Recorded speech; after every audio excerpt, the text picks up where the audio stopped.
बच्चों, आज के इस वीडियो में आपका बहुत बहुत स्वागत है। मैं आपको बाल राम कथा का पाठ 11 लंका विजय पढ़ा रही थी, जो अभी आधा है, अधूरा है। मैं आज इसीलिए मैंने यहाँ पाठ 11 लंका विजय के बाद शेष भाग लिखा है, जो पेज नंबर 77 से मैं अब कहानी को पढ़ने चल रही हूँ। उसे आपको सुनाऊंगी और अच्छी तरह समझ में आ जाएगा आपको। तो मैं वही पेज नंबर 77 से, जहाँ मैंने कल का वीडियो ख़त्म किया था, वहीं से आज प्रारंभ कर रही हूँ। और फिर उसके बाद आपका पाठ 12 बचेगा सिर्फ, तो उसके बाद मैं प्रश्नोत्तर लिखाऊंगी। तो आज मैं पेज नंबर 77 से प्रारंभ कर रही हूँ। कहानी को मैं पढ़ देती हूँ थोड़ा, तो आपको समझ में आ जाएगा। विभीषण को राम की सेना में देख रावण उबल पड़ा। उसके लिए यह देशद्रोह था, छोटे भाई का विश्वासघात। उसने विभीषण पर निशाना लगाया। लक्ष्मण ने वह बाण बीच में ही काट दिया। उसने दूसरा घातक बाण चलाया। इस बार लक्ष्मण बीच में आ गए। उन्होंने विभीषण को अपने पीछे छिपा लिया। तो यहीं से मैं पढ़ा रही हूँ। बाण लगते ही लक्ष्मण अचेत हो गए, फिर गिर पड़े। राम ने यह देखा, उनकी आंखें क्रोध से लाल हो गई, आग बरसने लगी। उन्होंने लक्ष्मण को सुग्रीव की निगरानी पर छोड़ा और रावण को चुनौती दी। कहा, रावण, काल तुझे मेरे सामने ले आया है। आज अन्याय पर न्याय की विजय होगी। तेरा अंत निश्चित है। अब जब रावण की सेना के बड़े बड़े योद्धा मारे गए, तब विभीषण की बारी, रावण की बारी आई। तो जब रावण युद्ध के लिए पहुंचता है तो वहां देखता है तो विभीषण को, और जब वो विभीषण को देखता है तो उसे बड़ा आघात पहुंचता है, चोट महसूस होती है कि मेरा खुद का भाई राम की सेना में। तो उसे लगता है कि विभीषण ने विश्वासघात किया है, धोखा दिया है। लेकिन जब भरी सभा से विभीषण को लात मारकर लंका से निकल जाने को रावण ने कहा था, तो उस दिन को वो भूल जाता है। लेकिन जब विश्वासघात की बात करता है और उसने विभीषण के ऊपर निशाना लगाया, तो लक्ष्मण ने उस बाण को बीच में काट दिया। फिर दूसरा निशाना लगाया तो लक्ष्मण बीच में आ गए, और जब लक्ष्मण को बाण लगा, अचेत हो गए, तो राम ने सामना करने की सोची। और अब तो राम की आंख में से क्रोध उबल रहा था। उन्होंने लक्ष्मण को सुग्रीव की निगरानी में छोड़ा, जैसा कि आपकी बाल राम कथा में लिखा है। और स्वयं रावण को ललकारने लगते हैं कि हे रावण, काल अब तेरे सामने खड़ा है। आज अन्याय पर न्याय की विजय होगी।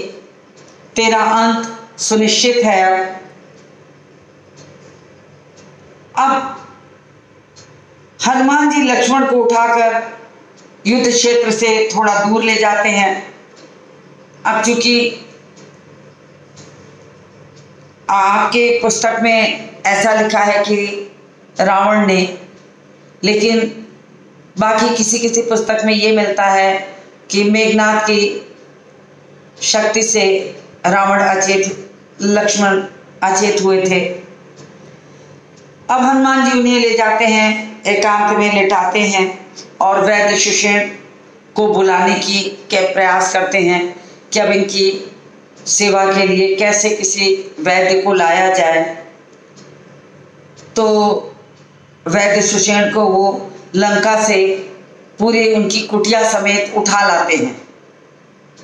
हालांकि वे बहुत क्षमा मांगते हैं कि ये राजद्रोह है, तब वे एक चिकित्सक का धर्म समझाते हैं कि एक चिकित्सक का क्या धर्म है कि उसके सामने अगर एक रोगी पड़ा है, मृत शैया पर है, तो ये देखेगा कि वो किस देश का है, या उसे ये देखना चाहिए कि उसके सामने रोगी जो पड़ा है उसको उसकी आवश्यकता है। तो ऐसी शिक्षा देकर हनुमान जी ने सुषेण वैद्य को लक्ष्मण की चिकित्सक बनाकर वहाँ उपस्थित किया। उन्होंने उन्हें देखा और बताया कि अब तो संजीवनी बूटी लाए बिना इनके प्राणों की रक्षा नहीं की जा सकती। फिर हनुमान जी वहाँ से उड़ते हैं और सीधे जैसे उन्हें बताया गया था कि संजीवनी बूटी लानी है, उसे लेने के लिए वे उड़ के चले जाते हैं। और जब वहाँ पहुँचते हैं तो देखते हैं कि पूरा पर्वत ही उसी तरह चमक रहा है जो संजीवनी बूटी की चमक बताई गई थी। तब उन्हें समझ में नहीं आता है कि क्या करें, कैसे ले चलें, कैसे पहचानें।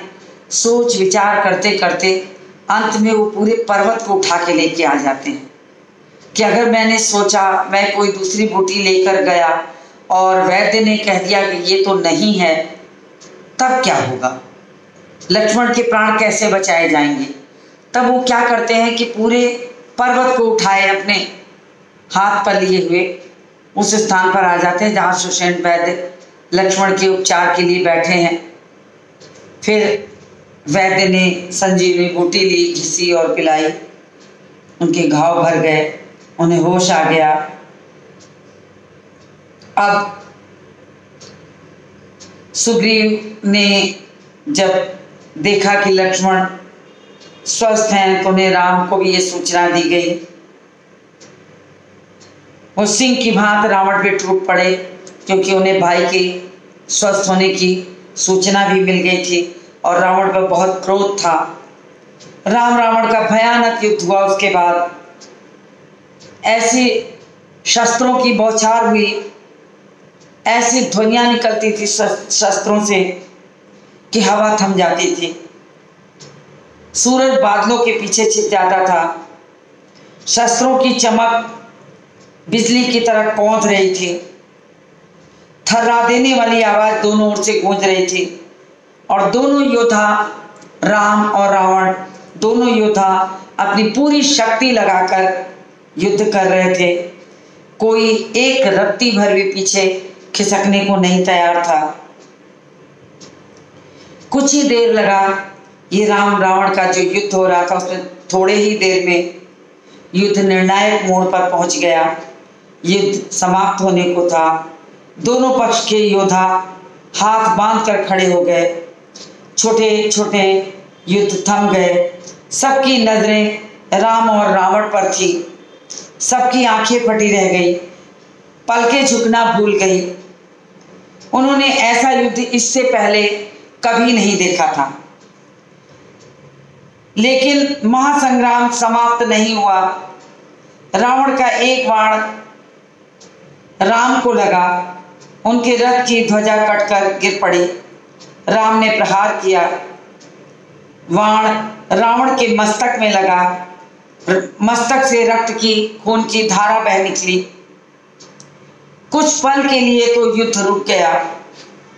कुछ क्षण के लिए युद्ध थमा क्योंकि रावण के मस्तक से खून की धारा बह रही थी। तो कुछ क्षण के लिए युद्ध थम गया, रुक गया और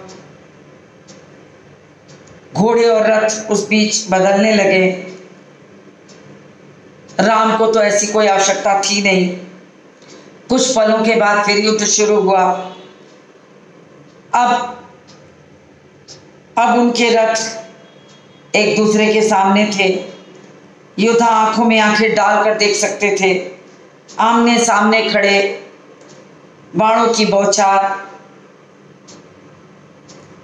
राम के बाणों ने रावण के रथ का मुंह मोड़ दिया। ये उनकी पराजय का संकेत था। अब रावण की हिम्मत टूटने लगी। जब तक वह रथ घुमाता, राम का एक बाण उसके पार निकल गया। रथ मुड़ा, रावण के हाथ से धनुष छूट गया। वो पृथ्वी पर गिर पड़ा। बची हुई राक्षस सेना में हड़बड़ी मच गई। जान बचाकर वो इधर उधर भागने लगी। उनका दिशा ज्ञान शून्य हो गया। जिसे जिधर अवसर मिला उसने भागना शुरू किया। कुछ राक्षस वानर सेना की ओर दौड़े, कुछ भागते हुए समुद्र में कूद पड़े। लंका विजय का अभियान उनका जो था वो पूरा हो गया। राम की जय जयकार होने लगी। कुछ समय पूर्व रण क्षेत्र पूरी तरह से बदल गया। अब राम रावण का जो युद्ध था, रावण के मरते ही, जैसा कि इसमें बहुत विस्तार से नहीं लिखा है, लेकिन क्योंकि ये बाल राम कथा है, ऐसा माना जाता है कि रावण की नाभि में अमृत था जिसकी जानकारी नहीं थी। जब राम बाणों की वर्षा से उसका सिर काट देते, फिर वो नया सिर निकल आता था। तब विभीषण ने बताया कि उसके नाभि में अमृत है, अगर एक बाण उसकी नाभि में और बाकी उसके सिर पर मारा जाएगा तब रावण की मृत्यु होगी। तो रावण की मृत्यु का राज जो है विभीषण ने राम को बताया। राम ने वैसा ही किया। उसके बाद रावण धराशायी हो गया। अब चारों ओर शस्त्रों की जो टंकार थी वो धीरे धीरे खत्म हो गई। वानर सेना उछलने कूदने लगी। शस्त्रों से उत्पन्न जो गर्मी थी वो अपने साथ बहा ले गई। चारों ओर प्रसन्नता ही व्याप्त हो गई थी। चारों ओर सबको प्रसन्नता ही प्रसन्नता दिखाई पड़ रही थी। रण क्षेत्र में केवल एक व्यक्ति दुखी था, शोक से व्याकुल विलाप करता हुआ अपने भाई की मृत शरीर के पास खड़ा। राम ने विभीषण को समझाया। रावण की मृत्यु पर विभीषण को कष्ट हुआ, शोक हुआ, स्वाभाविक भी है क्योंकि वो उसका भाई था। यद्यपि रावण ने विभीषण की कद्र कभी नहीं की, लेकिन विभीषण को उसकी मृत्यु पर कष्ट होता है। ये खून का रिश्ता है, वो विलाप करता रहता है, रोता है। राम ने विभीषण को समझाया, मित्र शोक मत करो। रावण महान योद्धा था, उसकी अंत्येष्टि महानता के अनुरूप होनी चाहिए। मृत्यु होना स्वाभाविक है, सत्य है, इसका परिणाम तो यही होना था। इस मृत्यु को स्वीकार करो। राम ने एक एक वानर का आभार व्यक्त किया, सुग्रीव को गले लगा लिया, लक्ष्मण से विभीषण के राज्याभिषेक की तैयारी करने को कहा। वे चाहते थे कि रावण की अंत्येष्टि के बाद विभीषण का राज तिलक हो जाए, उसमें कोई विलंब न हो। उन्होंने हनुमान को बुलाया, अशोक वाटिका जाने का निर्देश दिया और यह संदेश सीता तक भी पहुंचाना था। लंका विजय का समाचार सीता तक पहुंचाना था। तो सीता को भी ये संदेश पहुंचाया गया। विभीषण के अंत्येष्टि से, विभीषण जब रावण की अंत्येष्टि करके लौटता है तब उनके राज्याभिषेक की तैयारी पूरी हो चुकी रहती है। लक्ष्मण राजमहल पहुंच गए। वानर स्वर्ण कलश में समुद्र का पानी भर भर के लाए। लक्ष्मण विभीषण के पास जाते हैं, उन्हें राज सिंहासन पे विराजमान करते हैं। रत्नों मणियों से जटित सुंदर मुकुट लाकर विभीषण का अभिषेक किया गया और खुशियों के साथ विभीषण को लंका का राजा बनाया गया। यानी अब लंका का राजा विभीषण हो गया। इस बीच हनुमान जी अशोक वाटिका से लौट आते हैं, समाचार देते हैं राम के पास। उन्होंने कहा, माता सीता लंका विजय का समाचार सुनकर बहुत प्रसन्न हुई हैं, वे आपसे मिलने को अधीर हैं। तब तक विभीषण वहीं आ जाते हैं।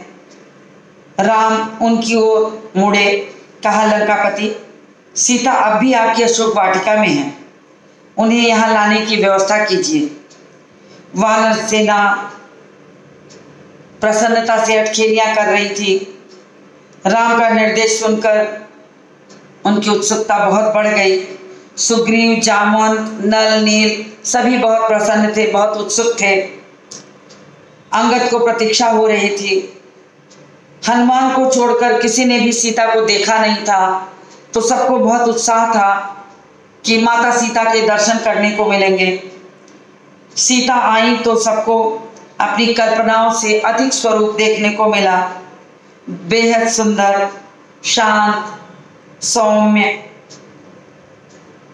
इस सुंदरता में 1 वर्ष बाद पति से मिलन की जो खुशी थी वो उनके चेहरे पर दिख रही थी। सीता को देखकर सारी सेना की वानर सेना जो थी वो बहुत प्रसन्न हो जाती है, बहुत खुश हो जाती है। उसे लगता है कि इससे सुंदर अवसर और दूसरा क्या हो सकता है। अब कहानी यहाँ आकर लंका विजय की पूरी हुई।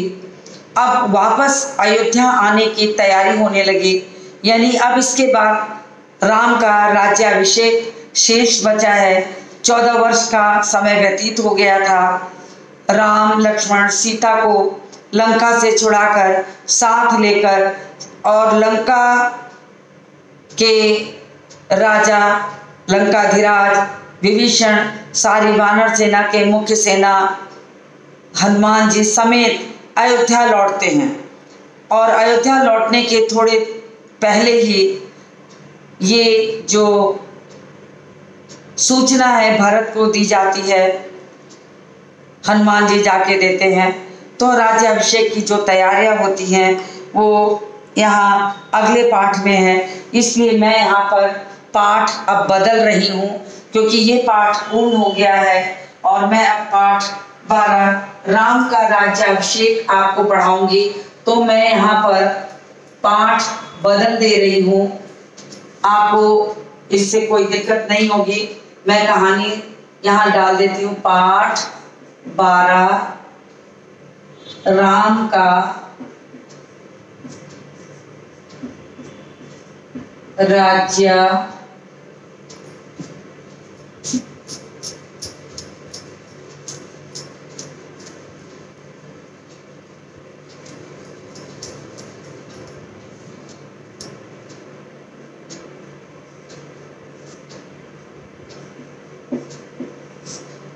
राम का राज्याभिषेक। तो मैं अब आपको राम के राज्याभिषेक की कहानी समझा देती हूँ, आप उसको ध्यान से सुनिए। अब विभीषण चाहते थे कि यद्यपि राम अभी लंका में कुछ दिन और रुक जाएं, लेकिन राम को ये उचित नहीं लगा। उनका उद्देश्य पूर्ण हुआ, माता सीता को उन्होंने बंधन मुक्त कर दिया। सबकी उन्होंने अपनी इच्छा राम को बताई, जबकि उसका कारण था वो कहते हैं कि मैं चाहता हूं कि कुछ दिन अभी और आप विश्राम कर लें, युद्ध की थकान खत्म हो जाए। और वैसे इसमें उनका स्वार्थ भी है कि वो आपका सानिध्य, यानी वो चाहते हैं कि मेरा स्वार्थ भी है कि आपका सानिध्य, आपका साथ मुझे कुछ दिन और मिल जाए, जिससे मुझे राज्य करने की नीति का ज्ञान मिलेगा, मैं सीख जाऊंगा। तो वो चाहते थे कि राम जो है अभी और कुछ दिन लंका में रुके, लेकिन राम, लक्ष्मण और सीता अयोध्या जाने के लिए उतावले थे। राम ने लंका नगरी में कदम नहीं रखा। सीता से मिलने हनुमान गए 2 बार, अंगद गए, लक्ष्मण भी हो आए। विभीषण के राज तिलक के समय राम उस नगरी से दूर ही रहे। यह संभव नहीं है मित्र, राम ने कहा। तब राम ने बताया कि नहीं, ये तो संभव नहीं है। वनवास के 14 वर्ष पूरे हो गए हैं, मैं तत्काल अयोध्या लौटना चाहता हूँ। भरत मेरी प्रतीक्षा कर रहे होंगे।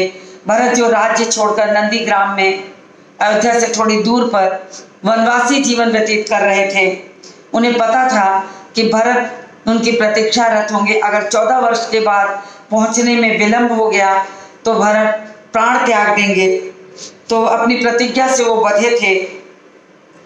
इसलिए उन्होंने कहा मेरा अब यहाँ रुकना एक पल भी ठीक नहीं है।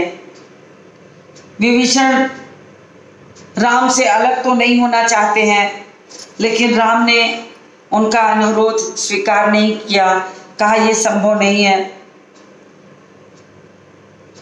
अब फिर उन्होंने अपनी दूसरी इच्छा जाहिर की कि मैं आपका राज्याभिषेक देखना चाहता हूँ, मैं भी उपस्थित रहना चाहता हूँ। भगवान राम ने उसे स्वीकार कर लिया, आप मेरे लिए यात्रा की व्यवस्था कर दें। राम ने विभीषण की विनती मान ली तो सुग्रीव हनुमान आगे आए और राम ने उन्हें भी अयोध्या आमंत्रित किया। विभीषण का जो पुष्पक विमान था उन्हें ले जाने के लिए तैयार खड़ा था। विमान उड़ान भरने तक वानर सेना वहीं राम को अयोध्या जाते हुए विदाई देते हुए वहीं खड़ी रही। विमान जाने के बाद वे कूदते फांदते किष्किंधा की ओर चले गए। विभीषण ने अपने कोषागार से उन्हें तमाम रत्न और आभूषण दिए, उनकी वर्षा की थी। वानरों के लिए यह मनोरंजन था, जिसे जो मिला वो ले लिया। विमान लंका से चल दिया। उड़ान भरने के बाद उसने उत्तर दिशा पकड़ी, जिधर से जाकर अयोध्या पहुंचा जा सकता था। राम सीता के साथ बैठे। मार्ग में पड़ने वाले प्रमुख स्थानों को राम ने परिचित कराया। रावण सीता का हरण कर उसकी उसी मार्ग से लाया था, पंचवटी से। उस समय सीता ने वे स्थान ठीक से नहीं देखे थे, स्थानों का नाम भी उन्हें ज्ञात नहीं था। रास्ते में ही वानरराज सुग्रीव की राजधानी पड़ी, उसे भी देखा। सीता के आग्रह पर विमान किष्किंधा में उतरा। सुग्रीव की रानियां तारा और रूपा उन्हें लेने आई, उनका स्वागत किया। फिर ऋषिमुख पर्वत रास्ते में पड़ा। उसके बाद पंपा सरोवर, उसकी भी अद्भुत सुंदरता थी। इन्हीं सारे रास्तों से होते हुए राम लंका तक पहुंचे थे और इन्हीं सारे रास्तों का परिचय लौटते समय वे सीता को दिखाते हुए करते हैं। राम ने सीता को एक पतली चमकती हुई रेखा दिखाई। सीते, देखो यह गोदावरी नदी है, ऊंचाई से इतनी छोटी दिख रही है। इसी के तट पर पंचवटी है। देखो हमारी पर्णकुटी अब भी बनी हुई है। सीता ने आंखें बंद कर ली, जैसे पंचवटी को पुनः देखने से वह डर गई हो। उन्हें वह दिन, रावण द्वारा अपहरण का वो समय याद आ जाता है। वे दोबारा आंखें खोलकर उस पंचवटी को आंखों से देखना भी नहीं चाहती हैं, क्योंकि उन्हें पूरा घटनाक्रम जो है वो अचानक याद आ जाता है। अब गंगा यमुना के आश्रम पर ऋषि भरद्वाज का जो आश्रम था, विमान वहां उतरा। सबने वहां रात बिताई। ऋषि का आग्रह से था तो राम से नहीं टाले। वहीं से हनुमान को उन्होंने अयोध्या भेज दिया कि जाओ भरत को आने की सूचना दो कि हम सारे लोग अयोध्या पहुंचने वाले हैं। राम सीधे अयोध्या नहीं जाना चाहते थे कि अचानक अयोध्या पहुंचने पर उनके मन में एक प्रश्न था, एक संशय था। 14 वर्ष की अवधि कम नहीं होती है, कहीं इस अवधि में भरत को राज्य का मोह हो गया हो तो उन्हें अयोध्या नहीं जाना चाहिए या राज्याभिषेक की बात नहीं सोचनी चाहिए। ये सोचकर उन्होंने हनुमान को पहले भेजा कि जाओ पहले वहाँ की यथास्थिति का ज्ञान लेके आओ। हनुमान जी अयोध्या भेजते हैं और प्रश्न रखा, हे वानर शिरोमणि, आप भरत को मेरे आने की सूचना दीजिए। ध्यान से देखिएगा यह समाचार सुनकर उनके चेहरे का भाव कैसा है। यदि भरत इस सूचना से प्रसन्नता नहीं हुई तो मैं अयोध्या वापस नहीं जाऊंगा। भरत राज का संभाले, मुझे इससे कोई आपत्ति नहीं है। हनुमान जी वेग से उड़ते हैं, वहां पहुंचते हैं, नंदीग्राम जाते हैं। उन्होंने भरत से कहा, श्री राम वनवास की अवधि पूरी करके पूर्ण हो गई है, वे लौट रहे हैं, प्रयाग तक पहुंच गए हैं। मैं उन्हीं की आज्ञा से आपके पास आया हूँ। भरत की प्रसन्नता का ठिकाना नहीं था, आंखों में खुशी के आंसू बहने लगे। वे बार बार हनुमान जी को धन्यवाद दे रहे थे कि सूचना को पहुंचाने वाले हैं आप। उनके चेहरे पर बस केवल एक भाव था, प्रसन्नता का और उनके वापस लौटने की प्रतीक्षा का। फिर हनुमान जी उनसे विदा होते हैं। उनसे विदा होकर के वो इस सूचना को बताने के लिए पहुंचते हैं कि भगवान राम को ये सूचना दे दें। तो अगली सुबह प्रयाग से श्रृंगेरपुर होते हुए राम का विमान कुछ ही देर में सरयू नदी के किनारे पहुंच गया। अयोध्या नगरी भवनों के शिखर के ऊपर दिखाई देने लगा। सबने अयोध्या नगरी को प्रणाम किया। उधर भारत से अयोध्या नगरी में ये सूचना मिल गई थी कि राजा राम, लक्ष्मण और सीता वापस आ रहे हैं। तो पूरी अयोध्या नगरी को सजाया जा रहा था, उत्सव की तैयारियां हो रही थी। शत्रुघ्न राज्याभिषेक की व्यवस्था में जुट गए। महल में तीनों रानियां नंदीग्राम के लिए निकल पड़ी। कौशल्या सबसे आगे थी उसमें। राम पहले भरत से भेंट करेंगे। अब राम का विमान जो था नंदीग्राम में उतरा। राम ने विमान से उतरकर भरत को गले लगाया, माताओं को प्रणाम किया। भरत भागते हुए आश्रम के भीतर गए और राम की जिस खड़ाओं को लेकर पूजन अर्चन करते हुए उन्होंने 14 वर्ष व्यतीत किए थे, वो उन्हें लाए। झुककर अपने हाथों से उनके पाँव में खड़ाओं को डाला और ये जो स्वरूप था, सबके चेहरे प्रसन्नता से खिल उठे, सबकी आंखों में आंसू आ गए। राम लक्ष्मण नंदीग्राम में तपस्वी बाना उतार दिया क्योंकि 14 वर्ष व्यतीत हो चुके थे। और फिर उन्होंने राजसी ठाट बाट का वस्त्र पहना। जय जयकार हुआ चारों ओर। देखने वालों की भीड़ इकट्ठा हो गई। नंदीग्राम से चलने के पूर्व राम ने पुष्पक विमान को कुबेर के पास वापस भेज दिया। वह विमान कुबेर का था। रावण ने उसे जबरदस्ती बलात् छीन लिया था। अब चारों ओर नगरवासी प्रसन्न थे। माताएं प्रसन्न थी क्योंकि राम लौट आए थे। मुनिगण खुश थे। अब भरत ने अयोध्या का राज्य राम को नंदीग्राम में ही लौटा दिया था। मुनि वशिष्ठ ने कहा, कल सुबह अब राम का राज्याभिषेक होना चाहिए। इसकी तैयारी शत्रुघ्न ने पहले ही कर दी थी। पूरा नगर सजाया गया, दीपों से जगमगा उठा, फूलों से सुवासित हो गया। वाद्य यंत्रों की झनकार चारों ओर सुनाई देने लगी। पूरा 14 वर्ष व्यतीत हो गया था। अगले दिन मुनि वशिष्ठ ने राम का राज तिलक किया। राम और सीता सोने के रत्न जटित सिंहासन पर बैठे। लक्ष्मण, भरत और शत्रुघ्न उनके पास खड़े थे। हनुमान नीचे बैठ गए। माताओं ने आरती उतारी, मंगलाचार हुआ, शुभ गीत गाए गए, प्रजाजनों को उपहार दिए गए, अनेक वस्तुएं प्रदान की गईं और राम का राज्याभिषेक दिवाली की तरह हो गया। खुशी के दिए जलाए गए। सीता ने अपने गले का हार उतारा। वे दुविधा में थी कि किसे दें। दुविधा राम ने दूर की। जिस पर तुम सबसे अधिक प्रसन्न हो उसे दे दो। सीता ने वह हार हनुमान जी को भेंट कर दिया, भक्ति और पराक्रम के लिए। कुछ दिनों में सारे अतिथि एक एक करके कुछ दिन विश्राम करके अपने अपने स्थान पर जाने लगे। विभीषण भी लंका लौट आए। सुग्रीव किष्किंधा की ओर प्रस्थान कर दिए। ऋषि मुनि अपने आश्रम में चले गए, लेकिन हनुमान जी कहीं नहीं गए। वे राज दरबार में ही रहकर राम दरबार के में स्थायी अपना स्थान बना लिए। वो जाने को तैयार नहीं थे। राम ने लंबे समय तक अयोध्या पर राज किया। उनके राज्य में किसी को कष्ट नहीं था। सब सुखी थे। भेदभाव नहीं था। कोई बीमार नहीं पड़ता था। खेत हरे भरे थे, पेड़ फलों से लदे थे, राम न्यायप्रिय थे, गुणों के सागर थे।